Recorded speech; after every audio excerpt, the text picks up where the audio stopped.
were in fire records on paper and all this different stuff, and they created all that original data. And then one of the things that they also did for their internship over the summer with me was, of course, some spatial analysis. So one of the questions that I asked them was, how many fires have burned since 1936 across this study area, which for their study was southeastern Idaho. So I want to see all the places where it has never burned. I also want to see all the places where it's burned once, twice, 3, 4, 5, 6, whatever times. Okay? Get a little feel for fire frequency, fire return intervals, those sorts of things. And then I went on vacation. Unfortunately, I did it right about that time.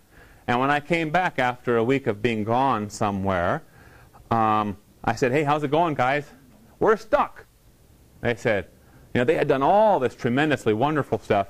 We can't figure it out. We've been doing all the stuff with the polygons and union this and intersect that.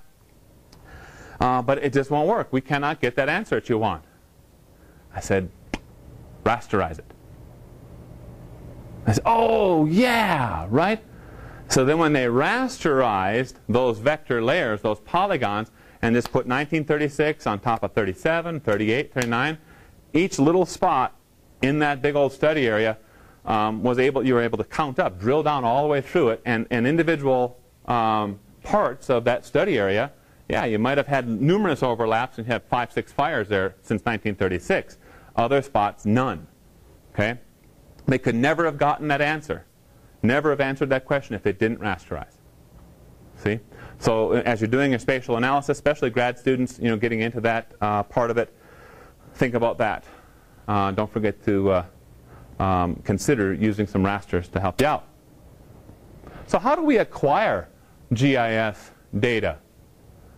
We can digitize, right?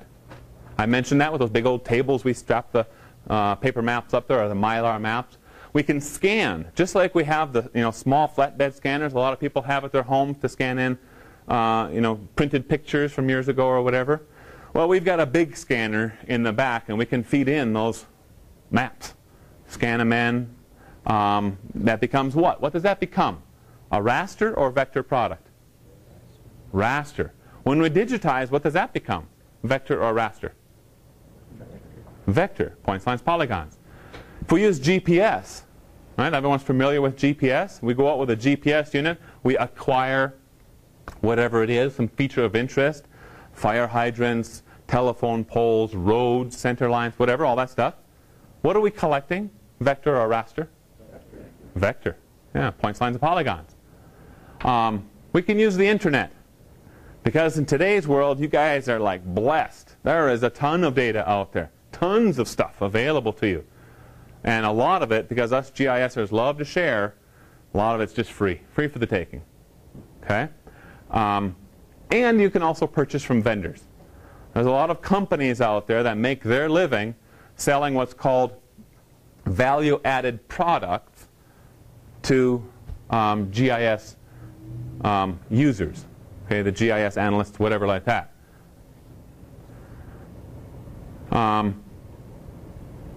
But there's a certain point everyone has to realize too, I suppose, is that you're not going to be able to download everything that you're going to need for GIS for the rest of your life.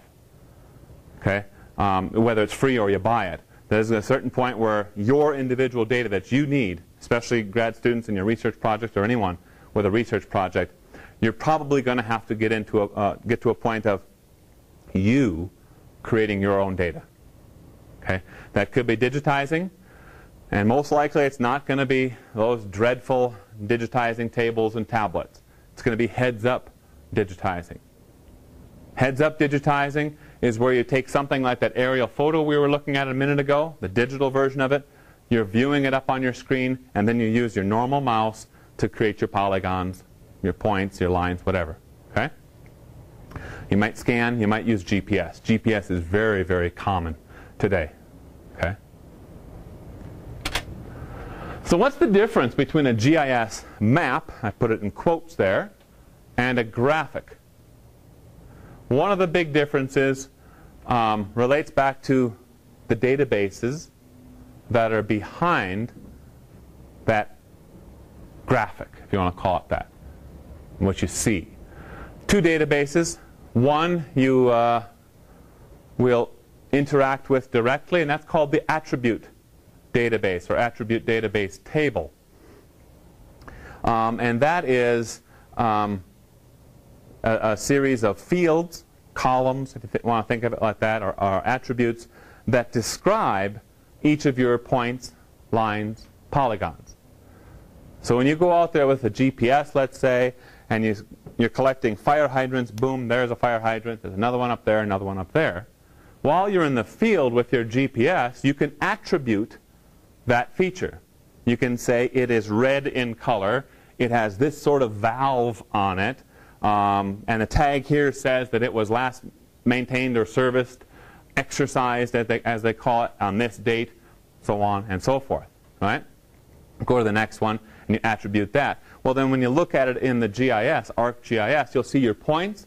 You click on a point, give me some information about that, and you see, oh, it was red in color, it was exercised and maintained on this date, blah, blah, blah. That's your attribute database or attribute database table.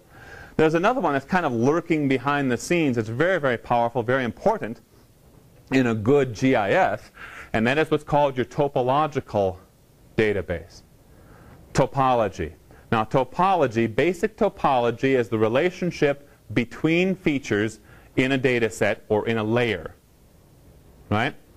So, in a line feature class, let's say it's a roads feature class, the topology database tells the GIS software the start and end point of that line, the length of the line, the polygon that happens to fall to the left side of the line, the polygon on the right side of the line, the other lines that this line intersects, so on and so forth.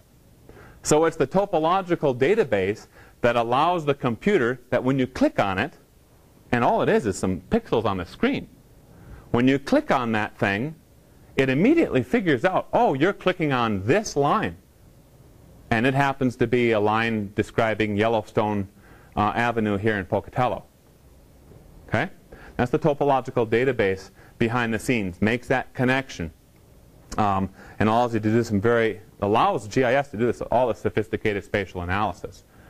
You don't really interact with it directly, kind of indirectly. Okay?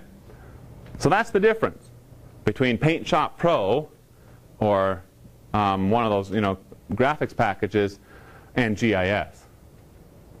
So a GIS then contains a geographic component, layers, coverages, themes, whatever you want to call it, and those are all fine, little synonyms there, and an information component, which are the attribute tables and the topology tables.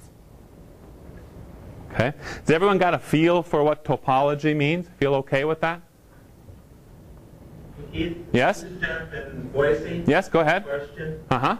Could you give your definition of what a GIS coverage is as opposed to a GIS database or a GIS feature set? Yeah, a feature class? Right. Well, here I'm showing my age, and it's tremendous. It's terrible. Right? Okay, a coverage is a term that refers to it's called an ArcInfo coverage. It's a proprietary Esri file format for vector GIS data. And it consists of a folder, and that folder will have the name of the coverage, roads, let's say. And in association with that folder, there'll be another folder called the info folder. Okay? Within each of those folders, there's a tremendous number of files. There's a file that describes the actual line work, your Cartesian coordinates for points, lines, and polygons. There's the attribute table. There's topological stuff all stuffed inside there. And that's a coverage.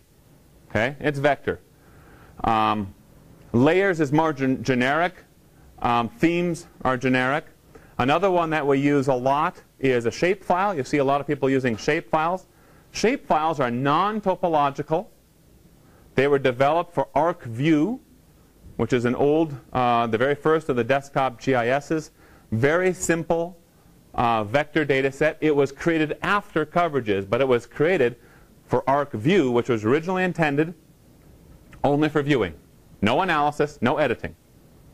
Okay? And it consists of only 3 files.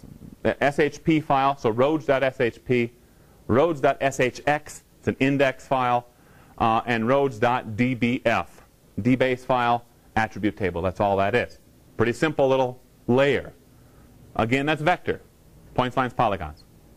Then the last one that I've been throwing out is a feature class. A feature class is a vector GIS data set that exists within a geodatabase.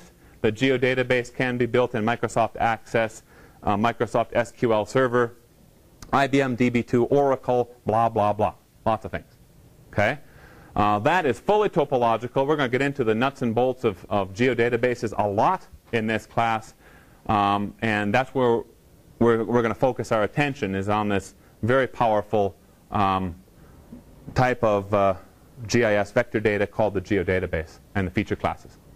Okay? Does that answer your question? Yes, thank you. Okay, great, great.